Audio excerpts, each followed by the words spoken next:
வருஷம் ஒரு 200-400 மேல ரோட்டரி சங்கங்கள் இருக்கு. கிட்டத்தட்ட ஒரு 12 லட்சம் மெம்பர்ஸுங்க இருக்காங்க. இது 120வது வருஷம் இன்னைக்கு கொண்டாடுறோம். 23ஆம் தேதி பிப்ரவரி 120வது வருஷம் ரோட்டரியோட கொண்டாடுறோம். அப்போ இன்னைக்கு கொண்டாடும் போது ஒரு நல்ல நோக்கத்தோட இருக்கணுமேன்னு சொல்லிட்டு போதை இல்லா சென்னை உருவாக்குவோம் அப்படின்ட்டு இந்த காலேஜ் நிறைய நண்பர்களும் குயின் மேரிஸ் கல்லூரி அவங்க ஒத்துழைப்புனால இங்கே லேடி வெல்லிங்டன் ஸ்கூல்ல இருந்து ஒரு பீஸ் வாக் அப்படின்ட்டு அமைதியாக இங்கேருந்து குயின் மேரிஸ் காலேஜ் வரைக்கும் நடந்து போகிறோம்.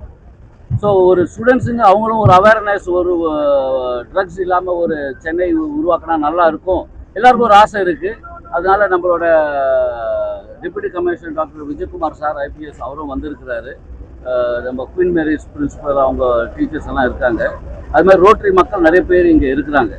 ஸோ நம்ம எல்லாரும் ஒன்றா இந்த ஒரு நோக்கத்தோடு இருந்தாருன்னா நம்ம கொஞ்ச நாளில் நம்ம உண்மையிலே நம்ம ஒரு நல்ல ஒரு சென்னை இந்த இளைஞர்களுக்கு இந்த போதை அடிமை இல்லாமல் உருவாக்க முடியும் அப்படின்ற ஒரு நம்பிக்கையில் இன்னைக்கு நம்ம எல்லாரும் கூடி இருக்கிறோம். நன்றி.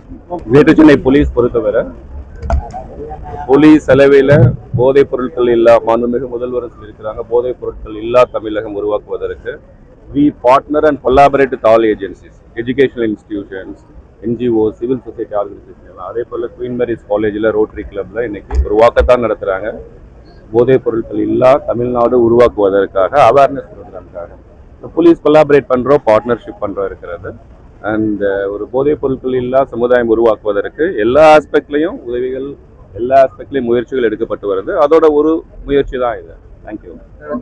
கோஆர்டினேட்டர் ட்ரக் அவேர்னஸ் கோஆர்டினேட்டர் முனைவர் ஈஸ்வரி ரமேஷ் அவர்களுக்கு என்னுடைய மனமார்ந்த நன்றிகளை தெரிவித்துக் கொள்கின்றோம். இதற்கு எங்களுக்கு உறுதுணையாக இருந்த ரோட்டரி டிஸ்ட்ரிக்ட் 3234 நிர்வாகிகளுக்கும் ஜாயின்ட் கமிஷனர் திரு விஜயகுமார் அவர்களுக்கும் எங்களுடைய நன்றி. போதையில்லா சென்னையை உருவாக்குவோம் அப்படின்றத முன்ன வச்சு ஒரு மாதமும் ராணிமேரி கல்லூரியில் நாங்கள் ஒரு விழிப்புணர்வு நடத்திக்கிட்டு இருக்கிறோம். அந்த வகையில் இந்த மாதத்திற்குரிய விழிப்புணர்வாக இந்த அமைதி நடைப்பயணம் மேற்கொண்டிருக்கிறோம். இது மேலும் தொடர்ந்து பல விழிப்புணர்வு நிகழ்ச்சிகளை செய்து போதையில்லா சென்னையை உருவாக்குவோம். அது மட்டும் இல்லாமல் கல்லூரி மாணவர்களுக்கிடையே விழிப்புணர்வு சம்பந்தமான போட்டியும் தொடர்ந்து நடைபெற இருக்கின்றது. தொடர்ந்து அரசுக்கு தோள் கொடுப்பதில் மிக பெருமை கொள்கிறோம். நன்றி, வணக்கம்.